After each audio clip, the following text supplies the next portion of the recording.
Hello everyone, welcome to 360 on History. Please check out the website 360onhistory.com. Check out our YouTube channel 360 on History and join us on social media. I love the internet. As a child of Generation X, I had to rely extensively on libraries and books for any research that I might want to do until, fortuitously, the internet arrived. And I was and still am able to find answers to all my questions of life, death, and the universe online. This has been a great thing, even though it has been accompanied by social media and our obsessive desire to leave none of our narcissistic tendencies overlooked. The increase in our digital use during and post pandemic has meant that we have transferred many of our high carbon emitting activities to slightly lower ones. Using Zoom instead of our cars for meetings, flying less for conferences, reading our books online instead of contributing to forest depletion and excessive water use by reading paperbacks, even sending emails instead of letters, all use less carbon. So, our digital carbon footprint is lower. But what does a digital carbon footprint mean? Even though there is less carbon being emitted when we surf the internet, post on social media, and send emails, that is not to say that no carbon is being emitted.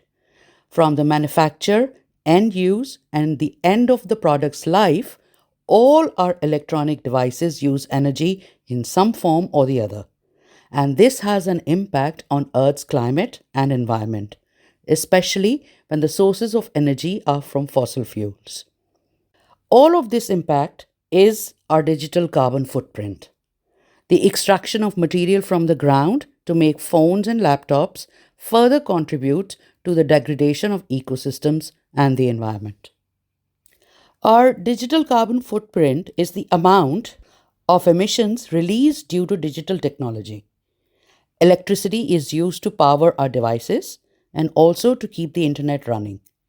Buildings are required to house the hardware, data from computer networks, cloud services, and digital applications, all of which need energy. The IT sector already uses an estimated 7% of global electricity according to Greenpeace, and this is projected to increase to 20% of all electricity produced in the future. Digital technologies now contribute 5.5% of the world's carbon emissions, likely to double by 2025. According to the SHIFT project, digital energy consumption rises by around 9% every year. Then there is the impact of your own website, which, while not as humongous as other sources of carbon emissions, is still something to consider, especially as more and more of us spend more time on the internet for business and pleasure. Not only this, our collective thank you emails are adding to climate change by 16,433 tons of carbon a year. These are the emails you send when you just want to say thank you in response to another email. So, how do we produce the digital carbon footprint? Well, we'll start with resource mining. We need metals and minerals to manufacture our digital devices and fiber optics cables. We have already started hearing about the environmental impact and carbon footprint of lithium, cobalt, nickel, manganese, and graphite, metals used to power batteries used in electric vehicles and our digital instruments. There is also resource mining to make new fiber optics cables that are needed to connect us digitally. Extraction of these materials is not only harmful to ecosystems and biodiversity, it also contributes to climate change. And then there is device manufacture.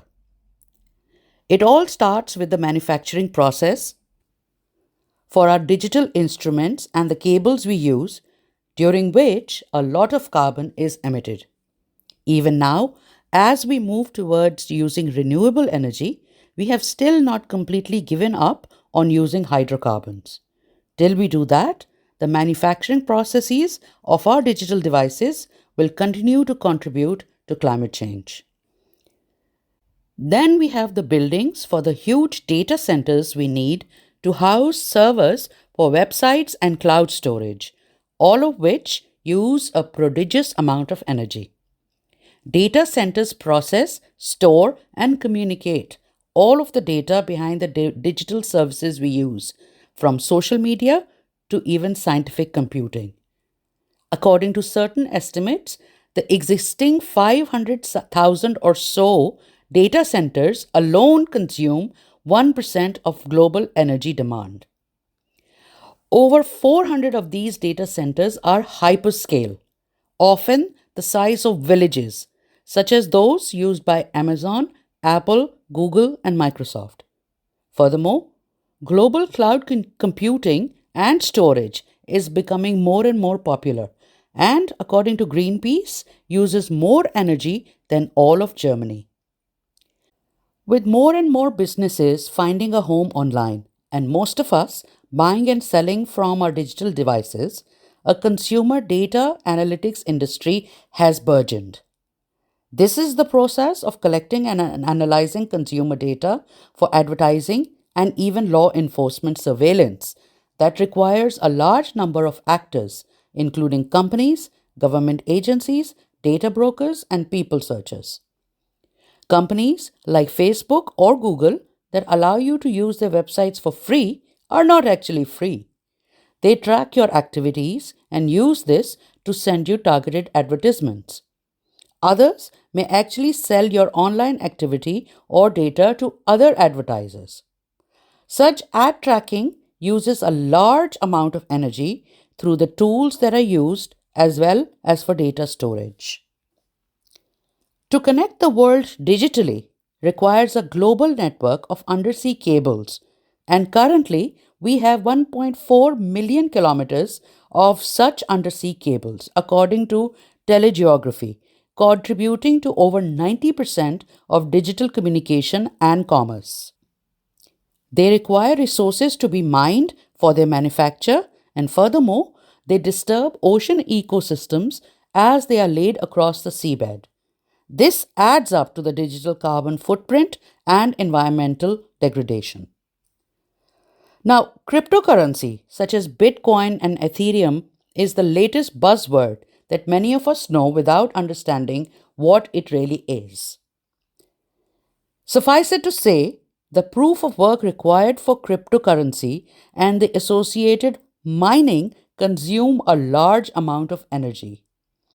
There are different estimations of how much energy the blockchain and mining cryptocurrency uses, some of them equating to energy consumption of a nation. And finally, there is us. Our use of computers, tablets, and phones to access the internet all requires energy consumption, and this indirectly contributes to carbon emissions. According to Statista, as of January 2023, there were 5.16 billion internet users worldwide, which is 64.4% of the global population. Of this total, 4.76 billion or 59.4% of the world's population were social media users. End quote. Users account for 55% of the IT industry's carbon footprint, while the manufacturing process accounts for the remaining 45%. We upload and stream videos online, which uses more energy than any other online activity. In fact, video accounts for 60% of the world's internet traffic, while streaming produces 300 million metric tons of CO2 each year. In fact, just Netflix accounts for 15% of global internet traffic, using 451,000 megawatt hours of energy per year. Social media videos, such as on TikTok and YouTube, also account for 15% video streaming traffic together. In fact, video accounted for 66% of total internet volume in 2022. So, which companies have the largest footprint? Well, according to estimates, The companies with the largest footprint are the usual suspect. They include Amazon, Netflix, Twitter, Google, Facebook, and YouTube, all of which have huge amounts of daily energy consumption and emissions. So, how to reduce our digital carbon footprint? Well, the good news is that many of these big online companies have committed to the net zero goal, which was formulated as part of the UN 2015 Agreement on Climate, known as the Paris Agreement. This agreement aims to reach global carbon neutrality by 2050, which would require reducing our dependence on fossil fuels such as coal, oil, and gas, as well as removing already emitted carbon from the atmosphere. To achieve this, the biggest digital companies have pledged to the net zero goal and have taken steps to achieve it. For example, Google has been carbon neutral since 2007, and all the others like Apple, Microsoft, Amazon, Facebook, and Netflix have also pledged to be carbon neutral or reduce their carbon impact in the next decade or so. Furthermore, almost 1,400 individuals and companies, including Google, have signed the Sustainable Web Manifesto since 2019, committing themselves to create a greener and sustainable internet. So, what can you do? Decreasing electricity use and using renewable energy is step one. Everything we do when using the internet, from social media, music, emails, video streaming, and even commerce, use electricity, which is not always renewable. So, first of all, we should decrease how much we are online and decrease how much we use the web. According to Website Carbon, the average website produces 1.76 grams of CO2 equivalent per page view, which means that a site with 50,000 page views per month emits 1,056 kilograms of CO2 equivalent annually. This is just the overall average. The more complex a website is, the more energy it needs to function. Website Carbon also tells us that each time you visit google.com, 0.09 grams of CO2 equivalent is released into the atmosphere. This is admittedly a lot less than many of our other activities, but as more and more users are added to the global digital community, it will add up. In the end, it is not a bad idea to curtail how much time we spend online. Not only is it good for the planet, but also for our mental health. Another step we can take is to switch over to a more climate-friendly energy supplier. This, however, is easier to do in developed countries. Developing country citizens do not have a lot of choice in energy suppliers. For your own website, use a hosting company that uses green energy. Many are moving in this direction, and there are more choices out there. There are also ways to make the web page lighter because, like we said, your website also contributes to climate change. Images are perhaps the largest contributors to the weight of the website, so moving from JPEG and PNG to lighter formats such as SVG is one way of decreasing that size. Optimizing tools are available that help you reduce your image size and other aspects of the website, and many of these are free. Make your video streaming climate friendly. So, shut off open tabs, turn off autoplay, avoid using video when you can do with audio. Decreasing video streaming is also important as video streaming uses prodigious amounts of energy. In fact, 80% of all data that is transferred through the internet is video data. You can also power down your computer when away for longer periods instead of leaving it in sleep mode. Close your browser when it is not being used, reduce the number of open tabs, and use bookmarks to jump directly to your desired page. Dim your monitor, if possible from 100% to 70%, and use dark mode whenever you can. Be conscious of vampire power. These are plugged in but powered down devices or devices on standby mode, which consume 1/4 of residential energy. Use a mobile for quick searches instead of your laptop because a smaller screen requires less electricity to power the display. Change your email habits. Unsubscribe from unused newsletters, limit reply all, and refrain from sending unnecessary emails. Turn off trackers and surveillance, use ad blockers, and also turn off location tracking if you do not need it. We have established that cloud services use a lot of energy, so reduce the amount of data you have on the cloud by cleaning it up. It is also a good idea to invest in an external hard drive for all of your backup data instead of the cloud. If you need to use the cloud, use Google, which consumes only around 0.013% of global energy because Google data centers are very efficient and use 50% less energy than typical data centers. Use Wi Fi instead of mobile data whenever possible because Wi Fi connections are more efficient and, in fact, mobile networks are twice as energy intensive as Wi Fi networks. This will save energy and your hard earned cash. Remove unused apps from your devices and download some of the increasing numbers of green apps that are being developed for all kinds of activities and services, such as green food apps, travel apps, and recycling apps.